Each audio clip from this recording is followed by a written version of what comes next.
Boa tarde, galera da Boa Forma. Eu sou a Dani Bernardi, editora da revista. Hoje o assunto é saúde. E é um assunto que é um pouco subestimado na população, que a gente não fala, não sabe muito, mas é bem frequente. Endometriose. Você tem essa doença? Você conhece alguém que tem essa doença? Conversa com a gente, mande sua pergunta, porque hoje eu estou com o Dr. João Paulo Eppert. Falei certo? Quase tem. Certo. Ele é ginecologista e presidente do Núcleo Brasileiro de Videocirurgia e vai esclarecer várias dúvidas sobre a doença. Então, comenta aí no Facebook, mande sua pergunta que a gente vai conversar com vocês. Doutor João Paulo, primeiro a gente estava conversando antes aqui sobre que de 10 a 25% das mulheres em idade reprodutiva sofrem de endometriose, né? O que é essa doença? Explica um pouquinho para o pessoal de casa, né? Para eles entenderem o que é, para quem não conhece. Ok, vamos lá. Endometriose, imagina aquela área que sangra e para todo mês dentro do útero, exatamente fora do útero, em qualquer outro lugar do corpo. Pode ser no ovário, pode ser no intestino, pode ser na trompa. E a cada sangramento e cada vez que para, vai fazer uma inflamação. E depois dessa inflamação, uma cicatriz. E isso vai trazendo dores para a paciente, pode ir deformando o corpo dela por dentro e trazendo até infertilidade. Então, e é durante a menstruação, né?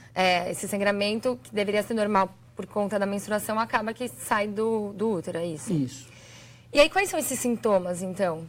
Eu acho que o primeiro sintoma que qualquer paciente tem que prestar atenção é aquela cólica exacerbada. Vamos imaginar, por exemplo, você vai ter uma cólicazinha de 1, 2 dias, mais chata, ok, isso é aceitável. Agora, aquela dor incapacitante, aquele fluxo menstrual muito alto, tem que prestar atenção, isso não é normal. Tem alguma coisa acontecendo e você tem que procurar ajuda. E não é frescura também, né? Não, não é frescura de jeito nenhum. Tem que se procurar ajuda, tem que ver realmente, investigar. Saber por que isso está normal, um fluxo menstrual que mudou. Você não tinha dor no começo das suas menstruações, depois você começou a ter dor. Você começou a ter dor na relação que você não tinha. Tudo isso são sinais de alerta para a gente. E a gente tinha falado sobre a dificuldade do diagnóstico. O doutor João Paulo tinha passado um dado que as mulheres procuram até 5 especialistas, né, até ter o diagnóstico. Por quê? Existe um grande desconhecimento dessa doença, mesmo hoje em dia, no mundo inteiro. Para você ter noção, o tempo entre você começar os sintomas e você chegar ao diagnóstico de endometriose é em torno de 6 anos, 8 anos. No mundo inteiro a gente tem esse dado. E o ruim é porque quanto mais cedo você tem o diagnóstico, você começa o tratamento e você consegue evitar, né, o avanço da doença. Exato. Quanto mais cedo se diagnostica, você vai ter muito menos dano para a paciente e muito mais fácil de se tratar e de se controlar. Quais são essas formas de tratamento, de controle? Primeiro, toda paciente tem muito medo de endometriose, está associada à cirurgia. Nem toda paciente que tem endometriose, aliás, só 30% vai precisar chegar numa cirurgia. Então, a gente tem os controles clínicos, com remédios, com pílulas anticoncepcionais. A gente tem também as cirurgias, a videolaparoscopia, hoje em dia a cirurgia robótica. Agora, não existe um tratamento único para endometriose. Existe o tratamento daquela paciente. Existe o tratamento dependendo do que ela quer, da fase de vida que ela está. Se ela quer engravidar, se ela não quer engravidar, se ela quer engravidar agora, se ela tem dor, se ela não tem dor. Então, é algo muito individualizado. E o grande segredo é a gente conseguir descobrir qual é a melhor forma para cada paciente. Falando em gestação, né, quando a gente comunicou que a gente ia ter a live aqui, várias meninas perguntaram: eu tenho endometriose, quer dizer que eu não vou conseguir engravidar? Como que é essa relação? Não, isso não é verdade. Claro que é um grande medo da paciente que tem endometriose, ela tem infertilidade. Existe uma relação entre as duas, sim, mas não é algo 100%, não vai condená-la 100%. Existem endometrioses pequenininhas, endometrioses grandes e endometrioses médias. E aonde está essa endometriose? Existem endometrioses que permitem engravidar perfeitamente, existem outras que atrapalham um pouco, existem outras que atrapalham muito. É muito caso a caso. E aí uma coisa para a gente ficar esperto, né? Que você falou que na sociedade médica já percebeu que os casos em mulheres mais jovens estão ficando mais frequentes. Por quê? Isso a gente tem um dado novo, né, de 4, 5 anos para cá, a gente ainda está discutindo isso no mundo inteiro, em diversos congressos, e é uma percepção geral de quem está trabalhando com endometriose. Cada vez a gente tem pacientes mais jovens com casos mais graves. E a gente está associando isso principalmente à qualidade de vida, ao nosso estilo de vida hoje em dia. Nos últimos 200 anos, o ser humano ele mudou demais o estilo de vida dele. A gente está numa sociedade industrializada, com excesso de corante, acidulante, conservante, comida industrializada, poluição do solo, poluição da água. E tudo isso são micromoléculas que vão interferir no funcionamento do DNA, vão interferir no funcionamento do corpo. E com isso, uma série de doenças estão cada vez mais graves e aparecendo mais cedo, câncer de mama, endometriose, entre outras, e a gente tem que estar antenado para isso. Ó, meninas, lembrando que vocês podem mandar pergunta pelo Facebook, que o Dr. João Paulo vai responder. E, ó, já chegou da Andréia Luna, ela perguntou como identificar se é preciso fazer a cirurgia. Você falou de 30%. Como que a paciente pode perceber se é grave, se não é? Bem, eu acho que a grande mensagem é procura o seu ginecologista, procura um especialista. E aí, nesse bate-papo, com o exame físico, com os exames de imagem, vocês vão decidir juntos, precisa, não precisa de cirurgia e que tipo de cirurgia é essa. Mais pergunta. A Vânia Luiz perguntou se menstruar em forma de placas é normal. Talvez os coágulos, não sei. É normal. O que importa é se mudou para ela esse padrão de menstruação. E é o que a gente bate muito a tecla. Menstruar um pouquinho, não incomodar muito sua vida, está ótimo. Começou a impactar a sua vida, isso está errado, você tem que procurar ajuda. Mais uma pergunta. A Aline Angeli perguntou se existe algum tratamento novo para endometriose. A gente estava falando muito da cirurgia robótica, né? Mas existe um tratamento menos invasivo novo para endometriose? Como que está essa fase? Vamos lá, o tratamento não é fixo, certo? Você tem o tratamento clínico, você tem a cirurgia e hoje em dia o que a gente tem que é a fusão desses dois. O que a gente tem de mais moderno no mundo é a cirurgia robótica, que é uma laparoscopia com a ajuda do robô, que é um aparelho grande que fica em volta da paciente e refina muito mais os movimentos do médico. E é segura, né? É importante falar isso. Sim, é completamente segura, como a laparoscopia, como qualquer outra cirurgia. Chegou mais uma pergunta. Sobre alimentação. As meninas estão perguntando, que você começou a falar, né, disso da nossa rotina, né, dos alimentos. Existem alimentos que ajudam ou que atrapalham, que ajudam, na verdade, elas perguntaram, que ajudam a endometriose a evitar?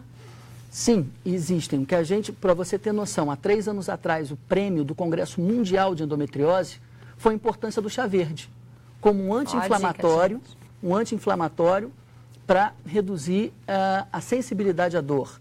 A gente tem, por exemplo, chás, mates, todas essas bebidas mais escuras que tem as que a gente chama de metilxantinas, eles são energéticos, eles aumentam a sensibilidade à dor, então vale a pena evitar. Agora, é claro que uma feira bem feita, evitar produtos industrializados, isso faz bem para todo mundo, né? Com certeza. E atividade física? Porque nossas leitoras adoram atividade física. Como que ela está relacionada com a endometriose? A atividade física é ótimo. Primeiro, porque vai te trazer um bem-estar. Você vai aumentar a secreção de moléculas que a gente chama de endorfinas, que são pedaços de morfina que o nosso corpo produz e dá aquela sensação de bem-estar.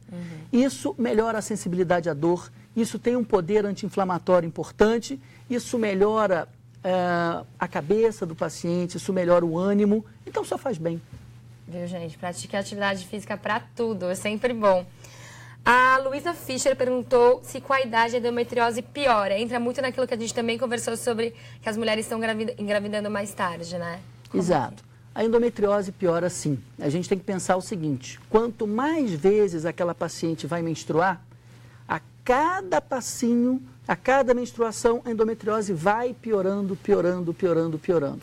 Então, o que a gente tem hoje em dia na nossa sociedade, cada vez as pacientes estão demorando mais a engravidar. Claro, ela quer se colocar no mercado de trabalho, ela quer estar estável. E com tudo isso, ela demora muito a engravidar e essa endometriose pode ir progredindo, pode ir piorando, sim. E aí, por isso que as pessoas até brincam que a gravidez acaba sendo um tratamento para endometriose? A gravidez, vamos dizer que é umas grandes férias que a paciente vai tirar da endometriose. Enquanto ela estiver grávida, enquanto ela estiver amamentando, ou seja, ela não está menstruando, a endometriose não vai progredir e não tende a atrapalhar a vida dela. Meninas, podem mandar pergunta aqui pra gente, é só comentar no Facebook que eu vou ler aqui. Ó, a Ana Carolina Mello perguntou se o DIU ajuda no tratamento da endometriose. entra nesse quesito de você tirar férias da menstruação, nessa questão? O DIU, a gente tem 2 tipos de DIU hoje em dia, né? A gente tem os DIUs, que são os DIUs de cobre, e você tem o DIU medicado. O DIU medicado, ele libera uma pequena quantidade de hormônio. Um hormônio de uma forma completamente regular e funciona bem para um tipo específico de endometriose, que é a adenomiose, que é a endometriose do útero. Agora, para o ovário, para a trompa, para qualquer outro foco de endometriose, não funciona tão bem. A pílula está mais indicada. E aí a pílula, mas tem que ser aquela pílula contínua, né? Que você tinha dito. Sim, tem que ser a pílula contínua. O grande pensamento do tratamento clínico da endometriose é a paciente não menstruar. Porque a cada menstruação, aquele foco vai sangrar mais um pouquinho, ele vai atrapalhar um pouco mais a vida da paciente. A Lúcia Martins perguntou se há fator genético para endometriose. Tem? Existe um fator genético para endometriose, sim. Ele já está bem estabelecido. A gente tem muitas pacientes, a mãe tem endometriose, a filha tem endometriose, a neta vai acabar tendo endometriose. Isso existe sim. E é uma regra, assim, tem alguma porcentagem? Quantos por cento de chance você tem, se a sua mãe tem a doença, como que é? A gente tem uma progressão que fala que sua mãe tem endometriose, você tem 7% a mais de chance de ter endometriose. Mas isso é muito variável. Uhum. A Tati Oliveira está perguntando se quedas de cabelo, alteração de hormônio podem ser sintomas. A gente falou no comecinho dos sintomas, mas vamos falar de novo, né? Tem a dor... O principal sintoma é dor, sem dúvida nenhuma. Junto com esses, você pode ter... A dor pode ser menstrual, pode ser uma dor na relação sexual. E, geralmente, as dores na relação sexual, elas impactam muito, claro. É uma dor que vai crescendo. Às vezes começa numa posição só, depois em 2, em 3, a paciente cada vez vai tendo menos vontade de ter relação porque vai trazer dor. E você tem a infertilidade. Isso é muito complicado, né? Porque acho que as mulheres acabam sofrendo assim, é coisa da cabeça dela, precisa relaxar no sexo. E não, você tinha dito que tá no nervo, né? A endometriose pode pegar os nervos e existe toda uma programação do sistema neurológico daquela paciente. Ela começou a ter dor, ela não vai querer ter relação, ela vai ficar mais tensa, isso vai trazer mais dor e você cria um moto contínuo, difícil da gente quebrar, mas a gente consegue. Por isso, meninas, é importante a mensagem, acho hoje não é frescura, precisa ir no médico, precisa investigar, precisa ficar atento, né? A gente precisa ficar atenta aos sintomas, à nossa menstruação, saiu do normal, procure um médico, né? Acho que... Sem dúvida nenhuma, é isso mesmo que a gente tem que levar para o público. E a obesidade? A gente falou de atividade física, a gente falou de alimentação, a obesidade acaba interferindo também? A obesidade, a gente tem que lembrar que o tecido gorduroso, de forma geral, ele secreta um hormônio chamado estrona. E, claro, é mais um hormônio entrando nesse circuito todo e pode atrapalhar um pouco, sim. Uhum. Perguntaram da cirurgia, acho que as pessoas conhecem, muitas pessoas que operaram e querem saber, assim, quão simples ela é e qual que é, assim, quanto tempo tem que ficar parado, como que geralmente é essa cirurgia? Isso é uma resposta que vai depender de cada paciente.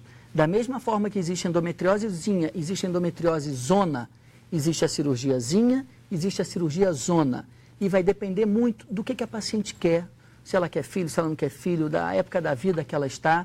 Agora, a grande evolução que a gente teve da década de 80 para cá foi a videolaparoscopia, que é a cirurgia minimamente invasiva, a cirurgia por câmeras. A gente não abre mais uma barriga, a gente faz um corte no umbigo, 2 ou 3 cortes o mais lá embaixo possível, se possível dentro da linha do biquíni, e tenta resolver tudo por aí. E mais modernamente a cirurgia robótica, que vai no mesmo pensamento, só que com os braços mecânicos super desenvolvidos, com muito mais precisão e muito mais delicadeza. A Fabiola Pena perguntou se depois da cirurgia a endometriose pode voltar. Eu vi alguns comentários de umas leitoras falando que já operaram 2 vezes, então ela pode voltar.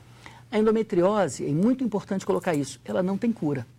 Ela tem tratamento, ela tem controle, ela tem acompanhamento. Então, você operar de endometriose, você não vai estar curada. Não. A gente vai reduzir o dano que foi feito, a gente vai tentar dar aquela arrumada na casa. E, a partir daí, tem que se continuar com o tratamento clínico para ela não dar, de novo, outros passos para frente. Meninas, continuem mandando perguntas para a gente, podem mandar à vontade que a gente responde aqui. Estou perguntando se, além da infertilidade, tem outros riscos. Bom, falaram mais grave, mas, bom, infertilidade já é bem grave. Como que é esses riscos? Existem riscos sim. Como eu estava falando, a endometriose pode pegar qualquer órgão do corpo humano. Já tem descrição até de endometriose no cérebro, endometriose no nariz, endometriose no pulmão. O mais comum que a gente tem é endometriose pegando o intestino e a longo prazo esse intestino pode até fechar. Eu já tive que operar pacientes que perderam rim por conta de endometriose, que a endometriose em volta do ureter ela vai fechando o ureter. E com isso a gente tem que operar de urgência. Então, podem ter coisas mais graves sim. Não é o mais comum e é importante a gente colocar isso. Mas pode acontecer e a gente tem que estar preparado. Doutor João Paulo, você falou de um dado interessante que nos países industrializados, né, nos países mais desenvolvidos, é mais comum. É exatamente por aquele assunto, né, da alimentação, do que a gente já conversou. É multifatorial. A gente vai ter um estilo de vida, a gente vai ter muito tempo menstruando até ter filho, a gente tem alimentação, a gente tem sedentarismo, a gente tem a questão genética. É multidisciplinar, então. É multifatorial todo o estilo de vida. E multidisciplinar, sem dúvida. A Paula Saldovic perguntou em que caso é necessária a remoção dos ovários. Existe esse caso? É comum? Existe esse caso sim, são casos dramáticos, são casos de exceção, são casos graves, em que a gente não consegue travar, bloquear aquela endometriose de todo jeito. E existe a endometriose específica do ovário, que a gente chama de o endometrioma ovariano. E ele vai crescendo, crescendo, crescendo e vai comprimindo aquela área boa do ovário e vai prejudicando o ovário. É o tipo de paciente que tem que operar logo, para a gente proteger o ovário dela e proteger a fertilidade dela a longo prazo. Você sente que as mulheres elas chegam no consultório com muito medo da endometriose? Apesar dela ser por ela ser pouco falada, talvez, as mulheres não têm conhecimento? As pacientes chegam com muito medo da endometriose, sim. Elas estão certíssimas de terem muito medo, de procurarem logo um especialista. E a nossa função é dar o devido peso às coisas. Olha, sua endometriose é mais séria, não é tão séria, esfria a cabeça, o que você pode fazer? Mas elas estão sérias, certíssimas de ter medo e tem que ter. E o nosso trabalho é tentar dosar isso daí e dar o melhor tratamento possível. Com certeza.